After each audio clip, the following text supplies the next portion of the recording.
Assalamualaikum warahmatullahi wabarakatuh.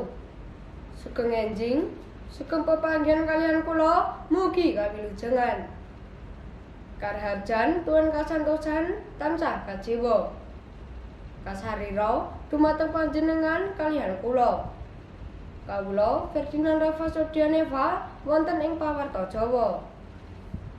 Ing dinten punika kawula badhe ngaturaken pawarta inggih menika Kang Mas Rendra Satya, seniman nem saking Ponorogo, nglestarekake karawitan lan pedhalangan minangka wujud nasionalisme.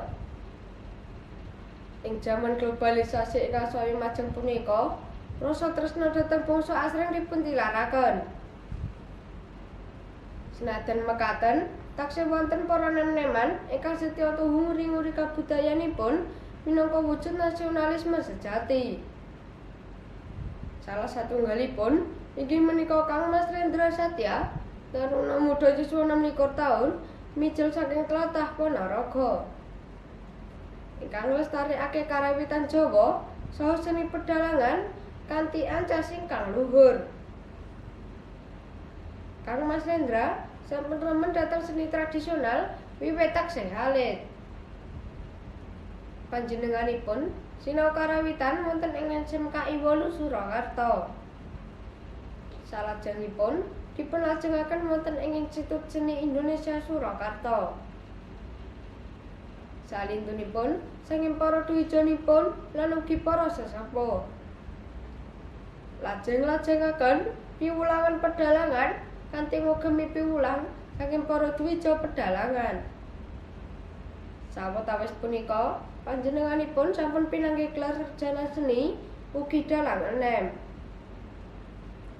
Sarta asring dipuntimbali lumantar pagelaran wayang kulit, acara kabudayan, saha tanggapan PY wonten ing masyarakat. Wayang lan karawitan punika boten namung kangge tontonan, nanging ugi minangka sarana kangge mucal, didik, lan ngluhurake rasa kebangsaan. Lantaran cariyos-cariyos inggih wacucal, panjenengan kaliyan kula saking nglantaraken piwulang budi pakerti, tanggel jawab, lan ajining diri minangka warga bangsa Indonesia.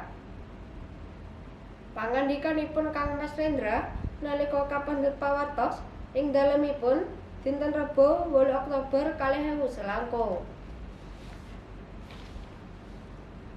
Salintunipun jejeripun seniman, Kang Mas Rendra ugi remen paring piwulangan tuwin dados dwija ekstrakurikuler seni karawitan ing instansi pendidikan saha ing lingkungan PKK.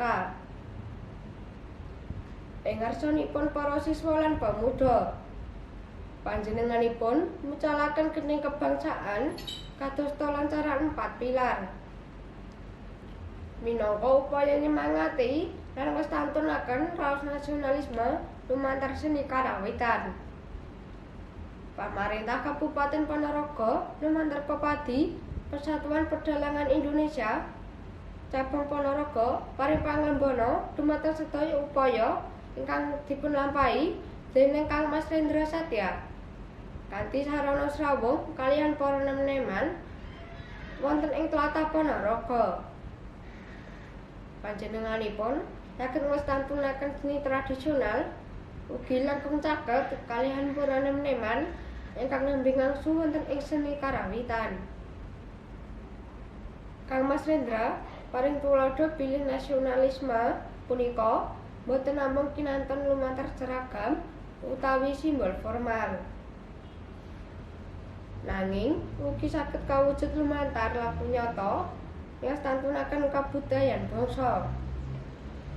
Dados dalang saha seniman karawitan, panjenenganipun paring sumbangsih dhateng bangsa kanthi cara ingkang adiluhung.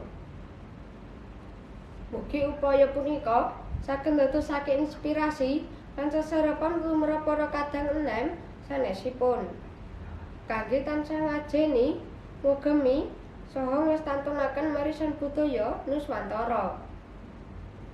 Makaten pawarta Jawa dinten punika wonten kalepatan anggen kawula paring pawarta nyuwun agunging Samudra Pangasami Matur nuwun. Wassalamualaikum warahmatullahi wabarakatuh. Rahayu.